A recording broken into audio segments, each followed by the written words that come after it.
আপনার মধ্যে বিপরীত লিঙ্গের মানুষের প্রতি আকর্ষণ তৈরি হবে। আবারও বলছি, এই সময়টা আপনার জন্য বেশ আহ, মানে কি বলা যায়, ঝুঁকিপূর্ণ সময়।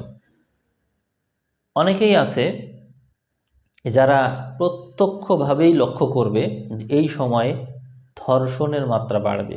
শুধু এই সময় না, এটা চলছে ডিসেম্বর থেকে এপ্রিল পর্যন্ত সময়। এ, এই মানে শুক্র কোনো সেফ কোনো জায়গা পাচ্ছে না, যার কারণে বিভিন্ন গ্রহ দ্বারা প্রভাবিত হয়ে আহ, শুক্র আসলে ভালো ফল দিতে পারছে না। এই কারণে বিপরীত লিঙ্গের মানুষের সাথে তার সংশ্লিষ্টতা বাড়ছে, এবং এটা আহ, বিপরীত গ্রহ, শত্রু গ্রহ দ্বারা পীড়িত থাকার কারণে হেনস্থার শিকার হচ্ছে উচ্ছৃঙ্খল, বিশৃঙ্খল এরকম প্রজাতিই বলবো। তাদের মধ্যে এই ধরনের মানে যেগুলো আসলে ভাষায় প্রকাশ করা যায় না, আপনারা তো সবই জানেন, সবই দেখছেন। তো ধর্ষণ এর মাত্রা বাড়ছে, খুন, ধর্ম অবমাননা, এবং মূল কথা হচ্ছে গোঁড়ামি সংক্রান্ত বিষয়গুলো উঠে আসছে, এবং সেইগুলো নিয়ে প্রথাগত বিষয় নিয়েই যুদ্ধ বিগ্রহ এরকম নানান কিছু ঘটছে। তো এইগুলো ঘটার মূল কারণ হচ্ছে এই আহ, শুক্রের সাথে বিপরীতধর্মী গ্রহের অবস্থান। এটি দীর্ঘদিন থাকবে।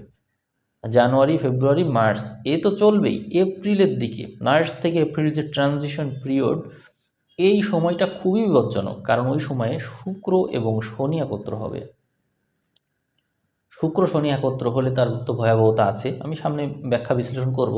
আসলে এখন আর ওই রাশিফল দিতে ভালো লাগে না, কেন জানি প্রতিদিন রাশিফল দিতে দিতে কেন যেন একটু বোরিং লাগে। আজকে ভাবছিলাম রাশিফল দেব না, তারপরে ভাবলাম যে না দিলে অনেকেই রাশিফল এমনি পাচ্ছে না।